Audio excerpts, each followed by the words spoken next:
রাকাত সালাত আদায় করে তাড়াহুড়া করে আল্লাহর কাছে কিছু চান বলেন, এই সময় আকাশের দরজা খুলে দেওয়া হয়েছে।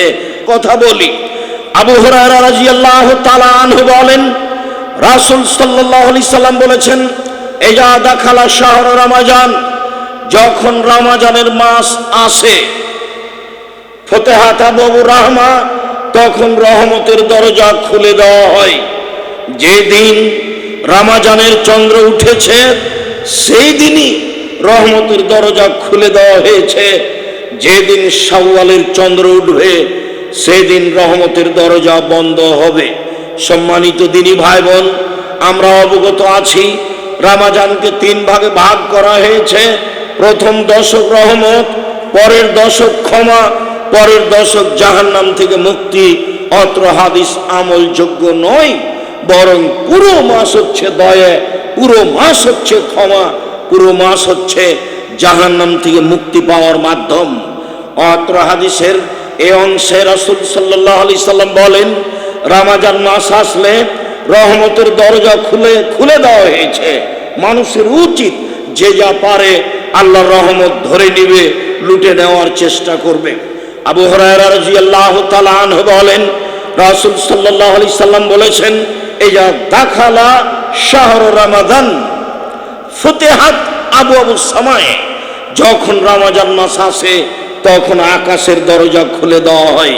সম্মানিত দিনী ভাই বোন, আমি অত্র বাক্যটি আরো সুন্দরভাবে বোঝানোর চেষ্টা করে, এই ছেলে সামনের দিকে যারা দাঁড়িয়ে আছে তাদেরকে ডান দিকে নিয়ে এসে বসাও।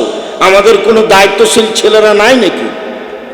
আমাদের দায়িত্বশীল ছেলেরা এখন তারা কোথায়?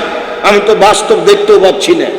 যারা দায়িত্ব পালন করছে তারা দেখো তো, সামনের লোকগুলি দাঁড়িয়ে আছে, তাদেরকে নিয়ে এসে হাতের ডানে বসাও। পরিবেশ একবারে সুন্দর করে কন্ট্রোল করতে হবে। আপনি স্বইচ্ছায় চলাচল করবেন আর কথা বলবেন, আমি তা পছন্দ করি না।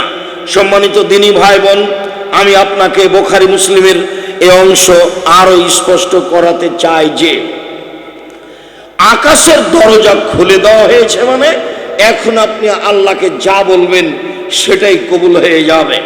রাসূল সাল্লাল্লাহু আলাইহি সাল্লাম বলেন, ইজা কানা নিসফুল লাইল, যখন রাত অর্ধেক হয়, রাত 12টা পার হয়, ফতিহাত আবওয়াবুস সামায়ে, তখন আকাশের দরজা খুলে দেওয়া হয়। যে যা চায় তাকে তাই দিয়ে দেওয়া হয়। যে যা বলে সেটা আল্লাহ তার মেনে নেন। কেন? এখন আকাশের দরজা খুলে দেওয়া হয়েছে। রাসূল সাল্লাল্লাহু আলাইহি সাল্লাম বলেন, ইজা জালাতিশ শামস, যখন সূর্যটা ঢলে যায়, দুপুর পার হচ্ছে, 12টা পার হতে গেলেই আকাশের দরজা খুলে দেওয়া হয়। আল্লাহর নবী মুহাম্মদ সাল্লাল্লাহু আলাইহি সাল্লাম ওই সময়ে 2 রাকাত 4 রাকাত সালাত আদায় করে তাড়াহুড়া করে আল্লাহর কাছে কিছু চান বলেন, এই সময় আকাশের দরজা খুলে দেওয়া হয়েছে। যে যা চাইবে তাকে তাই দেওয়া হবে, যে যা দাবি দাওয়া পেশ করবে সেটাই তার মেনে নেওয়া হবে।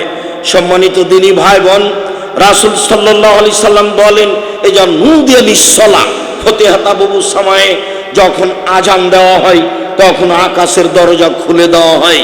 তার মানে আজান দেওয়া যখন শুরু হয় তখনই আকাশের দরজা সব খুলে যাচ্ছে। এখন যে যা চাইবে তাকেই তা দেওয়া হবে।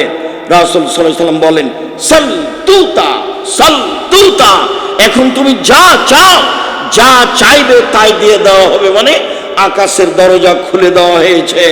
আল্লাহ আপনার কথা শোনার জন্য প্রতীক্ষমান।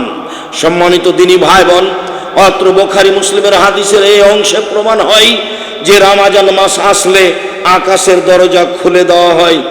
পুরো রমজান আকাশের দরজা খোলা থাকে, মানে আপনি পুরো রমজানে যা চাইবেন সেটাই কবুল হবে।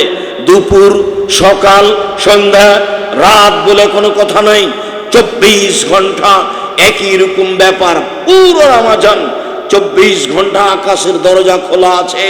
যার যা ইচ্ছা সে তা নিয়ে নিবে, যার যা দাবি দেওয়া সে আল্লাহর দরবারে পেশ করবে। আমি আর আপনি আসলে রমজান মাসকে জাতিকে বুঝাতে পারিনি, যার কারণে পরিবেশটা এমন দেখছি বা বুঝছি। মানুষ রমজান মাসকে মূল্যায়ন করতে পারে না।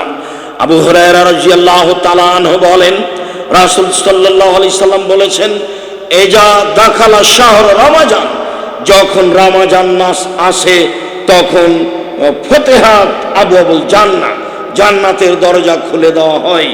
কুল্লিকাত আবওয়াবু জাহান্নাম, জাহান্নামের দরজা বন্ধ করে দেওয়া হয়। সুলসিলাতিশ শায়াতিন, শয়তানের পায়ে বেড়ি দিয়ে দেওয়া হয়। সম্মানিত দিনী ভাই বোন, অত্র বুখারী মুসলিমের হাদিসের শেষের তিনটি বাক্য আবারও বুঝায়, রমজান মাস আসলে জাহান্নামের দরজা বন্ধ। এখন কি কাউকে জাহান্নামে যেতে দেওয়া হবে না, তাই কি বন্ধ? জান্নাতের দরজা খুলে দেওয়া হয়। এখন যারা মারা যাবে তারা সবাই জান্নাতে চলে যাবে, সেই জন্যই কি জান্নাতের দরজা খোলা?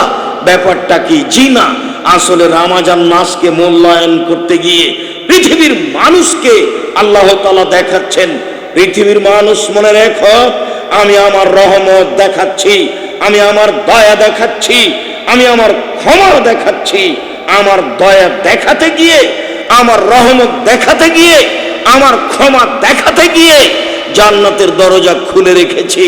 আসলে কি ঢুকবে এটা কথা নয়, বরং দয়া ও ক্ষমা দেখাতে গিয়ে সম্মানার্থে আমি জান্নাতের দরজা খুলে রেখেছি। দয়া ও ক্ষমা দেখাতে গিয়ে তোমাদেরকে আগ্রহী করার জন্য জাহান্নামের দরজা বন্ধ রেখেছি। এটা রমজান মাসের মান মর্যাদা। কে বুঝবে, কে মূল্যায়ন করবে? শয়তানের পা বেঁধে দেওয়া হয়েছে। এইটা রমজানকে আল্লাহ তাআলা মূল্যায়ন করছেন, যা রাসূল সাল্লাল্লাহু আলাইহি সাল্লাম বলছেন।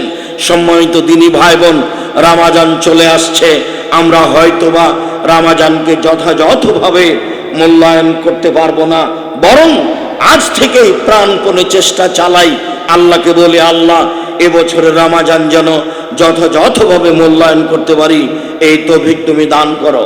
সম্মানিত দিনী ভাই বোন, আবু হুরায়রা রাদিয়াল্লাহু তাআলা আনহু বলেন, রাসূল সাল্লাল্লাহু আলাইহি সাল্লাম বলেছেন, ইজা কানা আউয়ালু লাইলাতিন মিন শাহরি রমাদান, যখন রমজান মাসের প্রথম রাত হয়, শাওয়াল শাবান শেষ হয়েছে, রমজান শুরু হয়ে গেছে, যেই দিনই রমজান মাসের প্রথম রাত আসে, ইনাদি মুনাদিন মিনাস সামায়ে, তখন আকাশ থেকে চিৎকার করে ফেরেশতা বলেন, ইয়া বাগিয়াল খায়র আকবিল, হে কল্যাণকামী, যারা তোমরা কিছু নেকি করতে চাও, পাপ হয়ে গেছে, ক্ষমা পেতে চাও, যারা তোমরা কিছু চাও, তারা সামনের দিকে আগিয়ে আসো, আল্লাহর রহমতের দরজা খোলা আছে, তোমরা আগিয়ে এসে আল্লাহর রহমত ধরে নাও।